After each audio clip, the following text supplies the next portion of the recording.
you're here with the Cook County Health and Hospital System today. Thanks for tuning in. If you need help with an appointment or you have a medical question, you can reach the Cook County Health and Hospital System at 312-864-0200. We're thrilled to be joined here today with Dr. Kenya Key. She's the Chief Psychologist at Cermak Health Services, which is Cook County Health and Hospital System's healthcare facility in the Cook County Jail. Dr. Key, thank you for being here today. Oh, it's my pleasure. So before we get into things, I'd be interested if you could give us a quick overview of how behavioral health, which is typically considered as mental health and substance use disorder, interacts with the justice population. Well, I think first we have to remember the prevalence of behavioral health issues within the criminal justice population. Individuals who end up being detained, incarcerated, arrested, or somehow interact with the criminal justice system tend to have higher exposure to substances, to violence, to trauma, which contributes to their involvement and interaction with law enforcement, which ultimately results in periods of detention or incarceration. So as the chief psychologist, you lead the behavioral health care services inside the jail. What kind of mental health care is provided within the jail? Well, we provide the full continuum of care for our patients from intake when new admissions are brought into the jail to the point of discharge and everything in between. So, for example, an individual coming into the jail at intake would get a full assessment that would review their history, including medical history, mental health history, psychiatric history, any use or abuse of substances would be reviewed, as well as other psychosocial issues of their housing status, whether or not they're homeless, their trauma histories. And we collect all that information to make a determination about whether or not they need continued treatment with us or an initiation of treatment when they're coming into the jail. At that point, at intake, our qualified mental health professionals make a decision about the treatment that's needed and the level of care that's needed. And we provide everything from what would be considered an outpatient level of care. So that would be an individual who is high functioning, yet has some different needs on a mental health continuum that need to be addressed. It could be someone like you or I who can work every day or attend school every day and go to our doctor's appointments or our counseling appointments, to those individuals who have more serious mental health illnesses who need greater structure and more care. So we have every level of care there at the jail. What's most important is that the majority of our population doesn't stay with us. So one of the things that we want to make sure when we are treating our patients is that we start to formulate plans for how they will continue that treatment out in the community. So we have medical social workers who are involved in comprehensive discharge planning, and also we make sure that any of our patients who do not have access to health insurance are enrolled into Medicaid when they come through our system so that they can continue care in the community. Excellent. What's the difference between mental health care and behavioral health care? Because I think those terms get used interchangeably very often. They do, and to be quite honest, I use them interchangeably. To that end, I would say that for many people, the term behavioral health is more of an umbrella term that encompasses substance abuse disorders as well as other types of addictions with mental health, where there's some segment of the professional community that refers to mental health treatment as solely treating conditions like depression, anxiety, psychotic disorders of the like. But the term is used interchangeably. I personally feel like there's pros and cons to both, and I think that that's why there's kind of two schools of thought, if you will. When you think about mental health, sometimes that carries a bit of a stigma with it, and it may impede people from wanting to seek treatment or accept that they may have a mental health condition that needs treatment. However, on the other side, when I hear the term behavioral health, I sometimes wonder if there's too much onus placed on the individual, and that kind of alleviates the influence that different societal factors like poverty, like homelessness, community violence have that definitely impact someone's well-being. That's a fascinating point. And do you find the range from substance use disorders to mental health conditions co-occurring very often? Oh, absolutely, particularly in our patients at the jail. As I stated earlier, we have patients that have increased exposure, which is again what ends up leading them to involvement in the criminal justice system, to substances. And many times our patients are using substances to treat themselves. They call it self-medicating in the professional realm. So absolutely, SAMHSA would say in the general population, there's about, depending on what age range you're looking at, between 30 and over 40% of the general population that has co-occurring disorders. In the criminal justice population, those rates are much higher. I'd be interested to know how you got into psychology and what your background is.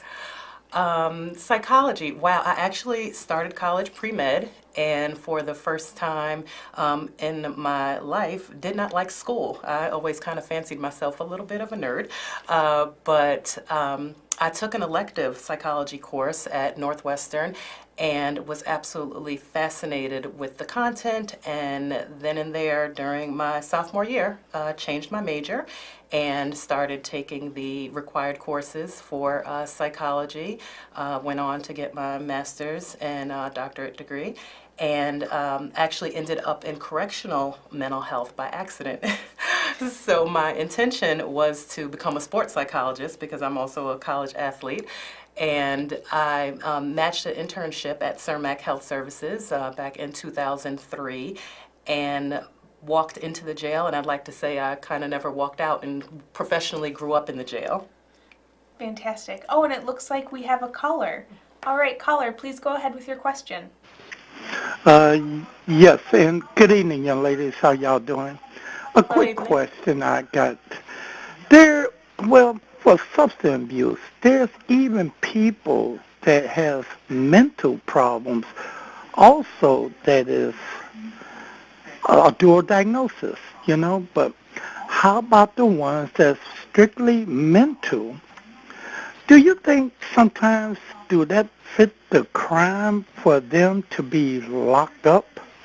Some stupid little things they might do, but that seems like they shouldn't be a reason to lock someone up because maybe they're talking to themselves or disturbing people or things of that nature, but not actually doing a crime, and they get locked up. And so now they're in the county, and it seems like it's just unfair. It seems like they should be treated, in a facility strictly for that. And I know that's kind of hard. I'm not asking you to be a judge or anything of that nature, but under your profession, you know that they need not to be there. They need to be put someone else. But we know with Donald Duck in office and the governor and all of them, they are cutting down prices, giving you not enough money to allocate to have these places. And then some of them can't get their medicine because those places are shut down where they could get it for free. So the point being is, what do you think about that? And I hope you understand what I just asked you. And I want to thank you for letting me get on the air. I'd like to get out there. Thanks for taking the call. And let me hear your response. And y'all have a great day and a safe one. Thank you so much for calling. Thank you, sir. That's a great question, and you actually made a number of very good and very valid points that are actually one of the greatest challenges that we are facing right now in our side, and particularly in Cook County when we think about wanting to make sure that we steer clear of what I would refer to and what many refer to as the criminalization of mental illness. So I think some of the things, if I could be so presumptuous as to give a couple of examples that you might be referring to, is that the incidence of homelessness with mentally ill individuals is really high. And so someone potentially being arrested for loitering or trespassing because they're trying to find a warm place to sleep or a safe place to sleep is challenging. Poverty absolutely plays a role in treatment and ongoing treatment. So things that you bring up, like the cost of medication and access to care in the community, is absolutely important. So when a clinic closes down down in your community and you don't have bus fare or car fare to move on to another community where there might be care available, that definitely creates a barrier in taking care of oneself that has mental illness. So, sir, you are absolutely correct, and I appreciate your call. And yes, that is true, that there are a lot of individuals who I think all of us believe and agree with you that would be better served getting treatment in the community. You may have heard on in the media and news and different venues that unfortunately across this country, large jails are starting to look like the largest mental health providers in the nation, and that is absolutely not the direction that we want to continue in. We want to continue to rebuild services in the community so that patients can continue their stability and continuity of care so that they don't get involved in behaviors that may lead to involvement with law enforcement. And one thing that I think we can talk about too is one of the health system's efforts to make sure that there's a place for people to go who may be suffering from a mental illness or a crisis of some sort, and they don't necessarily need to be in a hospital, they don't need to be in a jail, and that's the new community triage center that was opened about a year ago now in the Roseland neighborhood. Absolutely, and I think that that is a landmark, and if you will, a trailblazing for the county of Cook, and we hope to see replicated in the future, because it is important that there be access to care in the communities that is full ranging of services, assessments as well as case management, access to psychiatrists and counselors and nurses, that most importantly is open every day and 24/7, because a mental health crisis can happen at any time, and it's really important that we don't continue the cycle of involving patients into systems that they might not necessarily need to be involved in to get the care they need, like an emergency room or a police department. Caller? All right, we have another caller. Please go ahead with your question. Yes, young lady. This is the same caller from the first question I asked you. I'm so glad that you said a couple of things, and it led on to another question I would like to ask you. Now, we know that the penal and judicial system is a lot of money. There's a lot of business in locking people up. They are you're steady finding out that some people that's in jail and in prisons didn't have no business being there. They was the wrong person being there, but that's another story. So anyway, that means there's not as many people being locked up. So now it looks like they just locking up people such as people with mental problems, disturbing the peace, trying to find somewhere to sleep or even just to eat. And they lock them up. And it keeps the prisons and the jails populated up high, because we know everything in life, it seems like, is a business. It's all about money. I think you said something, and it's so hard. I don't want to put y'all on the spot. But, again, I think maybe they going at it the wrong way.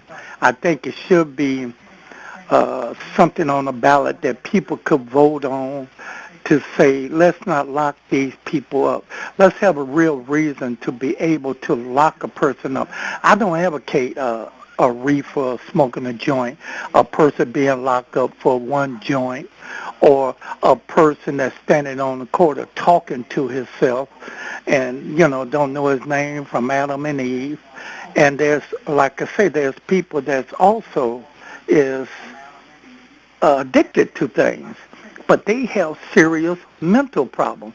So how can you evaluate this where the hospitals, the doctors could say, no, he don't need to be locked up. He need to be so and so, like being advocated at court when they come to court, and have some kind of say to say, no, they should not be locked up. Let's try to help and get the person in some kind of mental or some kind of facility besides Cook County Jail. Again, I'm not trying to put y'all on the spot, but I hope you did you understand what I was trying to say to you? I do, absolutely. Okay. All right, well, that's the part two question. Again, let me get out there. I don't want to take up the whole show, but I'd like to hear your response. And So I think, again, you bring up some very valid points. So here's the good news, sir, I'll share with you, is that some of these initiatives are already in process so that we start to change that trajectory of what I spoke about, criminalizing mental illness. So the Community Triage Center is one such initiative. What is also happening that's important for the community to know is the increase in the use of crisis intervention training for law enforcement and also for mental health professionals in the community. So what that means is that law enforcement professionals are going to be more equipped to recognize signs and symptoms of mental illness when they interact and engage with individuals in the community in certain situations. So if a law enforcement professional has the resources that they need and the knowledge that they need to identify whether or not something, and to make a good decision about whether or not something rises to the need to send someone through the criminal justice system versus being able to be aware that this may be a sign or a symptom of an untreated or an undertreated mental illness, and then have a resource to divert that individual to, like the Community Triage Center. And if I may, I pulled up the information for our viewers. The Community Triage Center is located at 200 East 115th Street in Chicago in the Roseland neighborhood, and you can call them at 773-291-2500, and they're open 24/7. You don't need an appointment, and they can provide crisis stabilization for people who are having a mental health or a substance use crisis. You're welcome to walk in at any time. And it looks like we have another caller. Caller, please go ahead. Oh, hi. Thanks for taking my call. I'm feeling really just burned out after all the holidays, and I'm just wondering, is there any tips that you have that might be able to help the stress management? But I'm starting to feel a little bit overwhelmed. Absolutely. And first know that this is a very normal process for many people. While the holidays can be very joyous, the holidays can also be very painful for a lot of people, and it is quite normal. Holidays bring about a time for us to remember traditions and activities and people. And when we've had losses or we're facing challenges in our life that make it more difficult to be in such a celebratory mood around the holidays, it can certainly impact our overall well-being. So the first thing I would say is to make sure that you are not experiencing something that is sort of bigger, if you will, than the holidays. If you are fairly certain that you're feeling blue, if you will, or kind of down, specifically related to the holidays, especially if this is something that has happened to you before, and you tend to bounce back pretty quickly from it once the holidays are over and kind of get back to your routine, then I would just say take very good care of yourself. Do things that you enjoy doing, that you find stress reducing, whether that's exercising or listening to music, engaging in creative things, engaging in positive kind of activities. Some people enjoy journaling. Some people enjoy spending time with their pets or friends or family members. However, the next step would be if this is a kind of blue period that's lasting a little longer than normal, or you're really getting out of the routine that you normally keep. If you're finding it more difficult to do the normal things that you do, if you're not sleeping well, if your appetite has changed, if you're finding it difficult to get yourself motivated to do the normal things that you do day to day, that's when we start to get a little bit more concerned about whether or not you might be experiencing some symptoms of depression. I would really encourage you to reach out to a mental health or behavioral health professional and get an evaluation. Is there a doctor that might be able to find at Cook County Health and Hospital System? Absolutely. Sure. Again, if you are needing a physician for a medical or a behavioral health condition, you can reach us at 312-864-0200 to make an appointment. Okay, thank you so much. Thank you. Thank you. And Dr. Key, with our last few minutes, I wanted to make sure that we talked about trauma-informed care, because I know that's something that you're very passionate about. So can you help define for us trauma and how a history of trauma might impact a person? So trauma histories absolutely impact all of us, and I think because I work in corrections, I fortunately and unfortunately have seen sort of a concentration of that pain. I specifically call it pain and not pathology. I often hear people refer to a concentration of pathology in correctional systems, and I find that to be a misnomer because I actually see resilience that's incredible because there's such a high incidence of trauma histories in our patients. The mere fact that they've survived these histories just demonstrates such strength and resilience. So one of the things that has been really important to me is that we make sure that we engage in a process to have our staff be able and willing to approach our patients from a trauma-informed care perspective, which means looking at patients and engaging in our work through a trauma lens. And that literally just means taking a universal precaution approach to all of your patients with the assumption that people have had some kind of trauma history.